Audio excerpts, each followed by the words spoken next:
चावल नहीं पकेंगे। आज तुम घिया के कोफ्ते और साथ में भिंडी की सब्जी और गरम गरम रोटी बनाओ। अरे लेकिन सासू माँ, दाल तो मैंने चढ़ा दी है। तो दाल वापस उतारी भी तो जा सकती है ना बहू। हमारे यहाँ किसी चीज की कमी है क्या जो सिर्फ दाल चावल बन रहे हैं? तुम भी ना रेवती काम चोर हो गई हो बिल्कुल। सासू माँ, आपने मुझे कामचोर बोला। रेवती के आंख में आंसू आ जाते हैं। हाँ बोला कामचोर, तो इसमें झूठ क्या बोला? लो अब आंसू बहाकर पति से शिकायत करेंगी महारानी। रेवती रोते हुए अपने कमरे में चली जाती है। सुनिए जी, आप सासू माँ से बात कीजिए, पता नहीं उन्हें क्या हो गया है।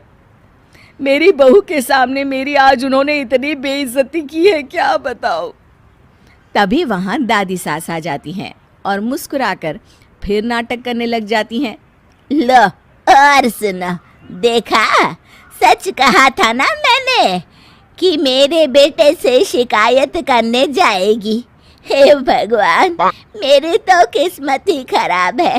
ये दिन भी देखना पड़ेगा, मैंने तो सोचा ही नहीं था। तभी रेवती कमरे से बाहर आ जाती है। सासू माँ, आपको क्या हो गया है? आप ऐसे क्यों बर्ताव कर रही हैं मेरे साथ? क्यों, मुझे क्या होगा? हुआ तो तुझे है बहू रानी, जो मेरी शिकायत कर रही थी मेरे बेटे से। ऐसी उम्मीद ना थी तुझसे। हाँ सासू माँ, मैं शिकायत नहीं कर रही थी, पर आप ऐसे बर्ताव कर रही है तो। अरे तेरी ही बातों पर अमल कर रही हूँ बहू। मेरी बातों पर? मैंने क्या कहा था आपको? क्यों, तू बोली नहीं थी कि मुझे अपनी बहू की सास बनना है और उसके लिए हर फैसला लेना है? तो मैंने सोचा मैं भी अपनी बहू की सास बन जाऊं और उसके लिए फैसले लेना शुरू कर दूं। रेवती को अपनी बात याद आती है और उसे अपनी गलती का एहसास होता है।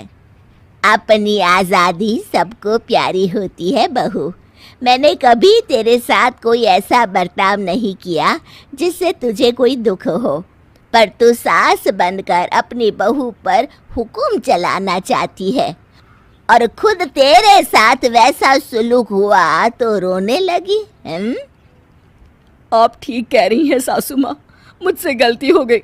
मैं अपनी बहू को बेटी बनाकर रखूंगी, जैसे आपने मुझे बेटी बनाकर रखा है।